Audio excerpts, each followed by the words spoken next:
Bismillahirrahmanirrahim. Assalamualaikum warahmatullahi wabarakatuh. Alhamdulillahirabbil alamin wassalatu wassalamu ala sayyidina wa habibina Muhammadin wa ala alihi wa ashabihi ajma'in. Sahabat Fokus yang dimuliakan oleh Allah Subhanahu wa taala, alhamdulillah, puji syukur kehadirat Allah Subhanahu wa taala, pada malam hari ini kita bisa berjumpa kembali dalam acara yang sudah kita tunggu-tunggu, Forum Quran Sadaqah.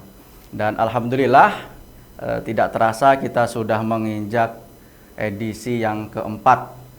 Dan pada edisi keempat ini kita mengangkat tema menjawab serangan orientalis pada Al-Quran. Dan tentunya kita juga tidak sendirian, atau saya tidak sendirian. Ada guru kita, Dr. Malki Ahmad Nasir, yang spesialis di bidang ini. Kalau kita sedikit review, sahabat Fokus yang dimuliakan oleh Allah Subhanahu wa taala, pada edisi pertama, kemudian kedua dan ketiga, ini masih satu urutan, yaitu tentang seri kemurnian Al-Qur'an. Bahwasanya Allah Subhanahu wa taala berjanji menurunkan Al-Qur'an, kemudian beliau juga, atau Allah juga yang kemudian yang akan menjaganya. Nah, tentunya sudah kita ketahui bersama, Allah menjaga dari sisi pelafalannya, ya, kemudian Allah jaga dari sisi penulisannya atau rasem, ya, kemudian yang edisi terakhir kemarin, edisi yang ketiga, yaitu Allah menjaga kandungan atau isi Al-Quran tersebut. Dan sangat luar biasa kalau kita mencoba membaca sejarah. Ternyata Al-Quran ketika turun ini sudah kemudian banyak orang yang menolaknya, banyak orang yang kemudian tidak tenang atau tidak suka, ya, kalau ketika itu, yaitu adalah kafir Quraisy, ya, yang kemudian Rasulullah SAW sebagai pembawa risalah kemudian dijuluki atau dihina sebagai adalah orang yang ahli sihir, ya, kemudian juga orang yang gila karena membawa risalah dari Allah, yaitu berupa Al-Quran ini. Oleh karenanya, sahabat Fokus yang berbahagia, insya Allah pada malam hari ini kita akan membahas tentang menjawab serangan orientalis pada Al-Quran. Dan sudah hadir bersama kita guru kita, Dr. Malki Ahmad Nasir. Kita sapa terlebih dahulu. Assalamualaikum, Dokter. Waalaikumsalam warahmatullahi wabarakatuh. Masya Allah. Bagaimana kabarnya, Dokter? Ya, alhamdulillah sehat. Alhamdulillah. Kegiatan selama pandemi masih tetap berjalan, Dokter, ya? Ya, kurang lebih seperti itu. Alhamdulillah, Mat. Ya, perkuliahan masih berjalan, walaupun menggunakan online, ya, dari online. Baik, Masya Allah. Jadi saya sedikit akan memperkenalkan narasumber kita pada malam hari ini. Mohon izin terlebih dahulu, Dokter. Beliau adalah Dr. Malki Ahmad Nasir, peneliti senior di INSIS. Beliau juga sebagai dosen Fakultas Dakwah Unisba, Universitas Islam Bandung.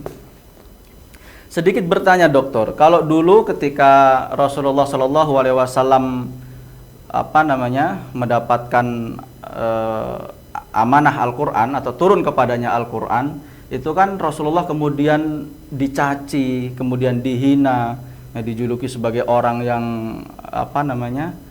gila, kemudian juga sebagai penyihir, karena memang Al-Quran itu membuat orang bingung begitu, ya, karena sangat tingginya bahasanya. Nah, tentunya pada era modern hari ini masih banyak juga, Dokter, ya, orang yang kemudian berani untuk menghinakan Al-Quran. Nah, kira-kira apakah masih sama, Dokter, menggunakan diksi-diksi seperti di zaman Rasulullah atau sudah berbeda, Dokter?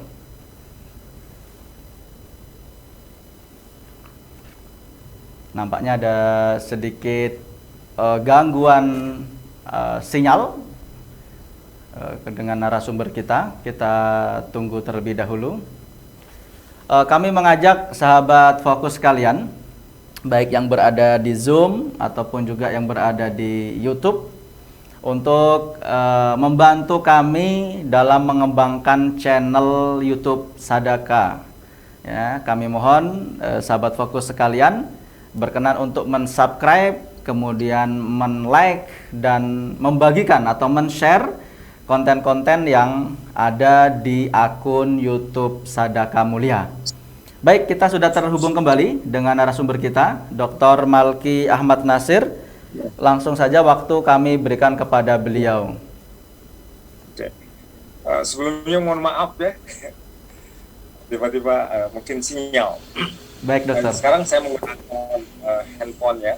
Ya, jadi saya tegaskan kembali bahwa Al-Quran itu sejak diturunkan, sejak Rasulullah menerimanya sampai dideklarasikan dengan ayat yang terakhir itu ya. Jadi